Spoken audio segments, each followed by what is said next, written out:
Dream stories کے معزز سامعین کو میرا پیار بھرا سلام۔ دوستو، امید کرتی ہوں کہ آپ سب لوگ خوش ہوں گے اور خیریت سے ہوں گے، جہاں رہیں خوش رہیں۔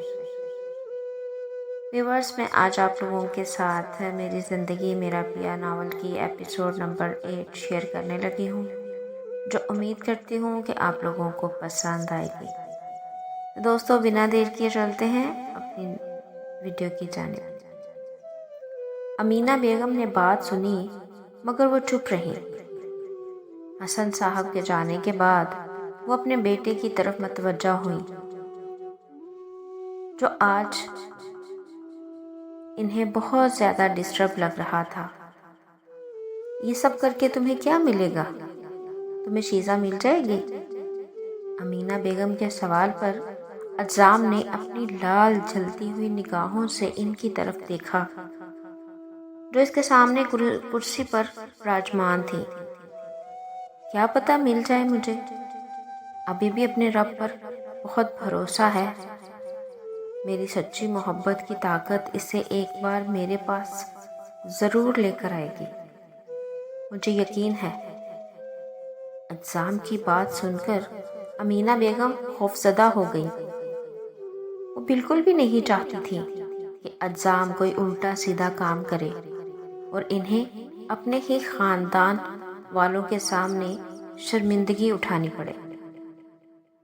عزام، تم کچھ غلط نہیں کرو گے۔ امینہ بیگم اس کی شیزہ کے لیے دیوانگی سے واقف تھی، اس لیے فکر مند لہجے میں بولی تھی۔ فکر مت کرے ماما، اگر میں نے کچھ غلط کر کے ہی اسے پانا ہوتا تو آج شیزہ میرے پاس ہوتی۔ میری محبت اس کے لیے بہت خالص ہے، کسی بھی طرح کی کھوٹ سے پاک۔ میں اسے خلوص نیت سے ہی پانا چاہتا ہوں۔ عزام کے چہرے پر تکلیف کے آثار تھے، جو دیکھ کر امینہ بیگم کے سینے میں درد اٹھا تھا۔ وہ اپنے بیٹے کو ایسے نہیں دیکھ سکتی تھی، مگر وہ کیا کرتی؟ وہ اس کی چاہت کو اس کے پاس لا پانے میں بے بس ہو گئی تھی۔ یہ پہلی بار ایسا تھا کہ وہ اپنے لاڈلے کی خوشی کو پورا کرنے میں بری طرح سے ناکام تھی۔ انہیں بالکل بھی اندازہ نہیں تھا کہ عزام شیزہ سے اتنی محبت کرتا ہے، ورنہ وہ کبھی شیزہ اور حسام کا نکاح نہ ہونے دیتے، اور پورے یقین سے اس بات کی گواہی دے سکتی تھی کہ جتنی محبت اور عزت ان کا بیٹا کرتا تھا، حسام قریشی کی جانب سے اس کا 1% بھی نہیں تھا۔ آج ان کی ڈیٹ فکس ہونی تھی۔ امینہ بیگم اپنے بیٹے کے چہرے پر ابھرتے ہوئے اذیت بھرے تاثرات نہیں دیکھ پا رہی تھی۔ جی جانتا ہوں، ابھی چچا جان کی کال آئی تھی اور مجھے انوائٹ کر رہے تھے۔ اب ان کی بات تو نہیں ٹال سکتا نا، میں بھی آؤں گا آپ کے ساتھ۔ اپنی محبت کو اپنے سے مزید دور ہوتے دیکھنے کا درد برداشت کرنا چاہتا ہوں۔ میں درد کی انتہا تک پہنچنا چاہتا ہوں۔ عزام قریشی کے بات پر امینہ بیگم کے دل کو کچھ ہوا تھا۔ وہ بظاہر تو مسکرا رہا تھا، مگر اس کی آنکھوں میں ابھرتا ہوا درد امینہ بیگم صاف دیکھ سکتی تھی۔ وہ دونوں ایک ساتھ ہی قریش ہاؤس پہنچے تھے۔ گھر کے سب لوگ پہلے ہی وہاں سے موجود تھے اور ان دونوں کے ہی منتظر تھے۔ عزام گاڑی سے اترا ہی تھا جب اس کی نگاہیں دور لان میں لگے پودوں کے جھنڈ میں سے جھانکتے پنک آنچل پر پڑی تھی۔ اسے 1 سیکنڈ لگا تھا پہچاننے میں کہ یہ کون ہے۔ مما آپ جائیں، میں آ رہا ہوں۔ امینہ بیگم کو جاننے کا کہہ کر وہ اس جانب آ گیا تھا جہاں وہ ظالم حسینہ جھولے پر بیٹھی، آنکھیں موندے سر پیچھے ٹکائے دھیرے دھیرے جھولا جھول رہی تھی۔ عزام وہاں ایک جانب موجود درخت کے ساتھ ٹیک لگائے اسے دیکھ رہا تھا۔ پنک کلر کے لباس میں اس کی دودھیا رنگت دھمک رہی تھی۔ گلابی ہونٹ آپس میں پیوست تھے تھوڑی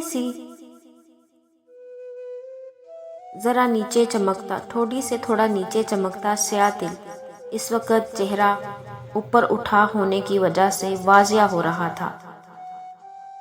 سیاہ گھنی زلفوں کے جال میں اس وقت چٹیا میں مقید اس کے سینے پر پڑا تھا۔ اجسام کے دل کے اکثر یہ خواہش ظاہر کی تھی کہ وہ انہیں کھلا دیکھے، مگر وہ یہ خواہش صرف اپنے دل سے ہی کر سکتا تھا۔ اتنا حق نہیں تھا اسے کہ وہ کہہ سکے، جبکہ وہیں شیزا کی آنکھوں سے بہتے آنسو اجسام کو بے چین کر گئے تھے۔ اس کی پلکیں پوری طرح بھیگی ہوئی تھیں۔ شیزا ایسے ہی بیٹھی ہوئی تھی جب اسے خود پر کسی کے گہری نگاہوں کی تپش محسوس ہوئی تھی۔ اس نے جلدی سے آنکھیں کھول دیں۔ اجسام تھوڑا پیچھے ہو کر کھڑا تھا۔ شیزا کو وہ دکھائی نہیں دے رہا تھا۔ وہ جھولے سے اٹھنے ہی لگی تھی کہ جب اس کی کانوں میں گونجتی آواز اسے خوفزدہ کر گئی تھی۔ رونے کی وجہ پوچھ سکتا ہوں؟ آج تو تمہاری زندگی کا بہت اہم دن ہے نا؟ خوش ہونا چاہیے ہے تم تو، رو کیوں رہی ہو؟ یہ بالکل سچ تھا کہ اجسام قریشی شیزا سلیمان کی آنکھوں میں آنسو کا ایک قطرہ بھی برداشت نہیں کر سکتا تھا۔ کجا کہ اس کو رونے دینا۔ مٹھیاں بھینچ کر خود پر ضبط کرتا وہ بظاہر بہت ہی نارمل لہجے میں بولا تھا۔ شیزا جو اپنے ہی دھیان میں تھی، ایک دم اس کی آواز سن کر گھبراتی جھولے سے اٹھنے کی کوشش میں ناکام ہوتی نیچے جا گری تھی۔ تم یہاں کیا کر رہے ہو؟ اجسام نے فوراً آگے آتے اس کی طرف ہاتھ بڑھایا، جسے نظر انداز کرتے وہ سخت نگاہوں سے اسے گھور کر رہ گئی تھی۔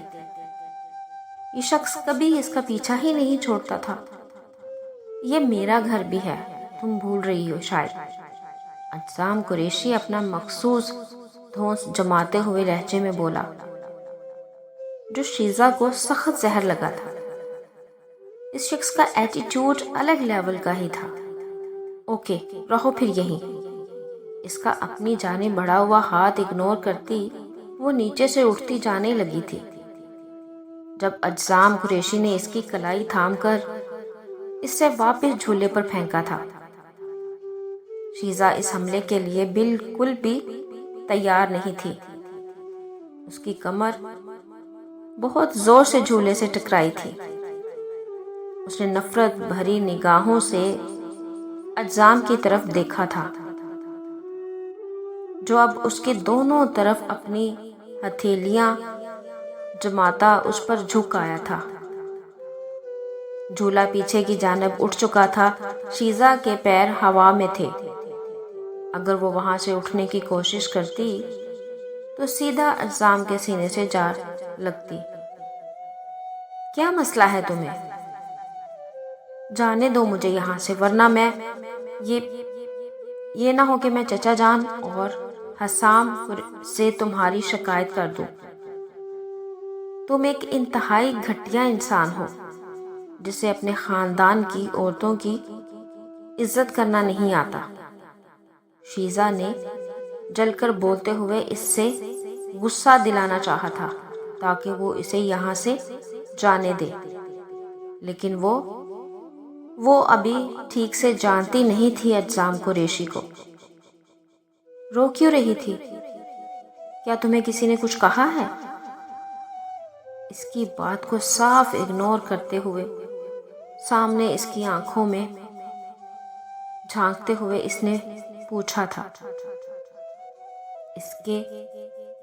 اس کی نم آلودہ پلکیں اجسام قریشی کو بے چین کر رہی تھیں، جبکہ شیزا اس کے سوال پر ایک پل کے لیے ٹھہر سی گئی تھی۔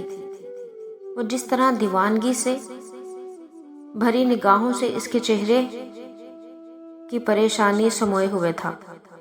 شیزا کچھ پل کے لیے ساکت ہوئی تھی۔ ایسی فکر اس نے آج تک حسام کی آنکھوں میں اپنے لیے کبھی نہیں دیکھی تھی، جو اس کا شوہر تھا۔ کیوں بتاؤں میں تمہیں؟ کون ہو تم میرے؟ شیزا کو اس کیفیت سے نکلنے میں زیادہ وقت نہیں لگا تھا۔ وہ تب کر بولی تھی۔ دوستو یہ تھی ہماری آج کی کہانی، جو امید کرتی ہوں آپ لوگوں کو پسند آئی ہوگی، اور اگر اچھی لگی ہے تو پلیز لائک شیئر اور سبسکرائب کرنا نہ بھولیے گا۔